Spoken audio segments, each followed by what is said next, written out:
अली ज़फ़र साहब, क्या आप समझ पा रहे हैं कि क्यों उन्होंने अब रिज़ाइन किया है जब सब सारी अपॉइंटमेंट्स हो गई हैं? मैं आप ही के एक कोलीग इंतज़ार पंजोता साहब की ट्वीट देख रहा था, वो कह रहे थे कि अख्तर हुसैन साहब ने तमाम हाई कोर्ट्स और सुप्रीम कोर्ट में हुकूमती मर्जी के तमाम जजेस लगवाने के बाद ज़मीर की आवाज़ पर इस्तीफ़ा देकर इंडिपेंडेंट ग्रुप की डूबती कश्ती को सहारा देने की नाकाम कोशिश की है। निज़ाम इंसाफ के साथ जो जुल्म अख्तर साहब ने करना था वो कर लिया, अब चाहे मेंबर रहें ना रहें क्या फर्क पड़ता है। तो आप कैसे देख रहे हैं फिर अली ज़फ़र साहब इस रेजिग्नेशन को? देखिए, मैं इतना एक्सट्रीम पे नहीं जाऊंगा जितने पंजोता साहब की ट्वीट आपने पढ़ी। मेरी नज़र में इशू एक बड़ा क्लियर है। इससे पहले जितनी मीटिंग्स हुई जेसीपी की,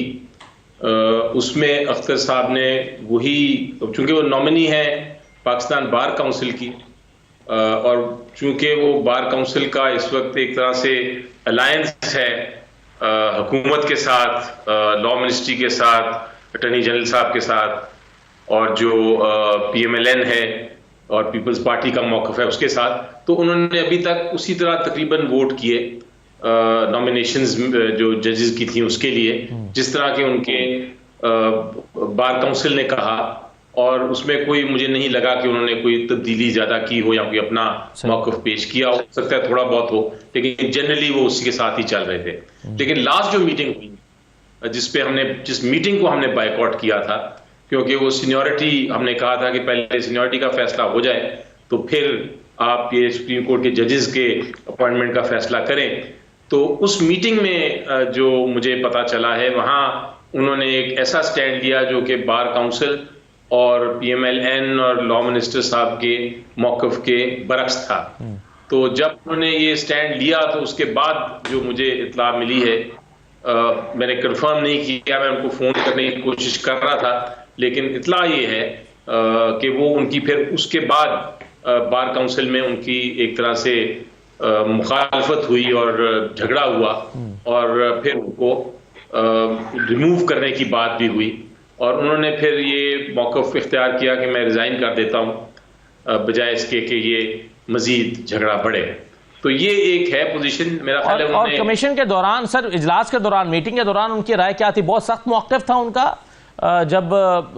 जिन निकात पर उनके खास तौर पर उनके तहफ़्फ़ुज़ात थे।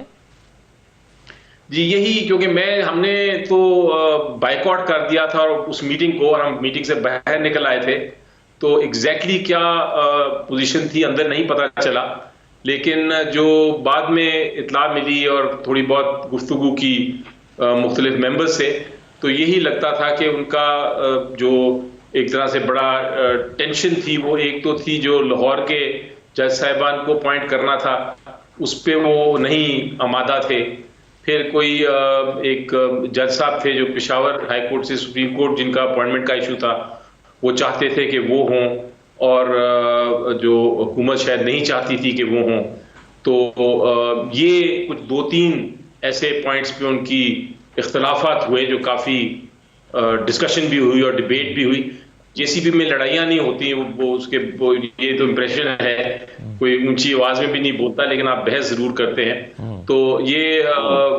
एक तरह से वहाँ से मेरा ख्याल है ये क्राइसिस पैदा हुआ, और बार काउंसिल ने फैसला किया कि अब ये उनके नॉमिनी से नहीं रहे और उनको हटा देना चाहिए। तो ये मुझे लगता है कि इसकी बैकग्राउंड ये है, इससे ज्यादा मैं इसको कोई नहीं अहमियत दूंगा। ठीक है, बिल्कुल सही है। तो अकील मलिक साहब, आज कुछ सहाफ़ियों ने यह दावा किया कि एहसन भून साहब का नाम हुकूमत ज़ेर गौर ला रही है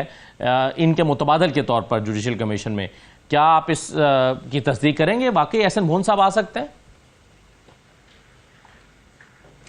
देखिए, अभी फिलवक़्त हतमी कोई जो है इसमें डिसीजन नहीं लिया गया, और बिल्कुल सीनियर लॉयर्स जो हैं, पाकिस्तान बार काउंसिल किसी को भी रिकमेंड कर सकती है, नॉमिनेट कर सकती है,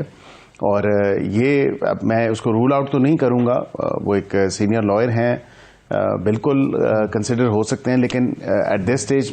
तो कोई हतमी चीज़ नहीं सामने आई। पाकिस्तान बार काउंसिल खुद एक इंडिपेंडेंट व्यू रखती है, और जो चेयरमैन है और दीगर उसके मेंबरान हैं वो आपस में मशावरत करेंगे, डिसाइड करेंगे, तो फिर उसके बाद ही जो नॉमिनेशन होनी है, चाहे किसी की भी हो बाशमूल इनके, तो फिर उस पर हो सकता है। लेकिन इसमें फिल वक़्त मैं नहीं समझता कि कोई सदाकत है या तस्दीक की जा सकती है कि फॉर श्योर उन्हीं का ही नाम है। दीगर और कई सीनियर लॉयर्स रूल आउट नहीं कर रहे, उनमें से भी कोई हो सकता है। तो जी जी जी बिल्कुल सही है सर। ये लेकिन अगर एहसन मोहन साहब का नाम ज़ेर गौर आता है, जैसे कि आप कह रहे हैं कि अभी आप रूल आउट नहीं कर सकते, लेकिन ये हतमी भी नहीं है, तो ऐसी सूरत में फिर ये इल्ज़ाम लगेगा कि एक ही ग्रुप है, आज़म मजीद तार साहब के करीबी हैं, तो फिर एक बार का नुमाइंदा, जो असल रूट ही इसकी कि जुडिशल कमीशन में बार की एक नुमाइंदगी होनी चाहिए, तो वहाँ पर तो फिर हुकूमत ने अपना ही एक बंदा लगवा लिया है, तारड़ साहब ने अपना एक बंदा लगवा लिया। फिर इस तरह के इल्ज़ाम का सामना जुडिशल कमीशन को नहीं करना पड़ेगा क्या, और हुकूमत को भी?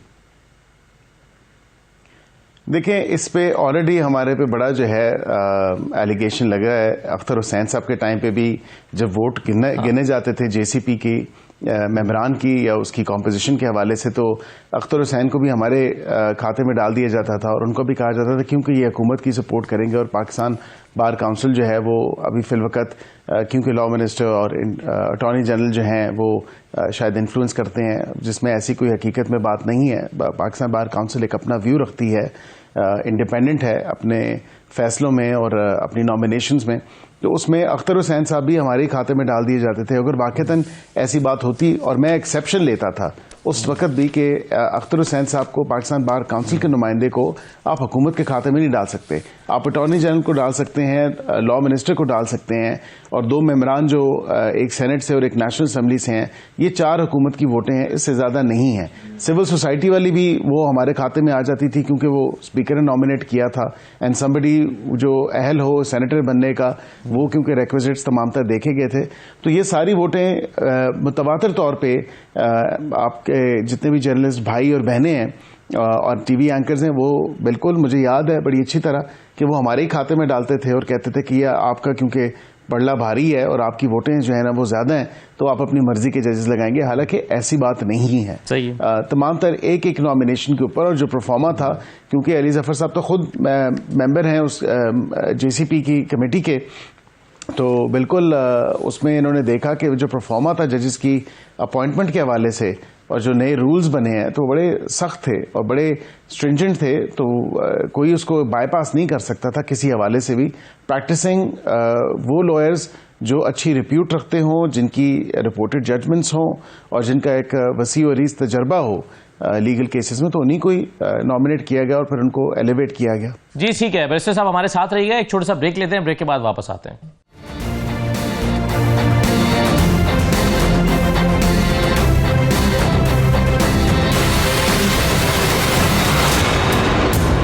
ब्रेक के बाद दोबारा खुश आमदीद। अली जफर साहब, ये एहसन मोहन साहब हों या अख्तर हुसैन साहब हों, इसको आपने पहले ही हुकूमत के खाते में वोट तो काउंट किया हुआ है ना जी, कि ये तो हुकूमत का ही वोट है जो पाकिस्तान बार काउंसिल की तरफ से आ रहा है, या आप समझते हैं कि नहीं ये केस टू केस वेरी कर सकता है और एक इंडिपेंडेंट किस्म का वोट होता है? आप ये मानते हैं या आप समझते हैं कि नहीं कोई भी आए से कोई फर्क नहीं पड़ता?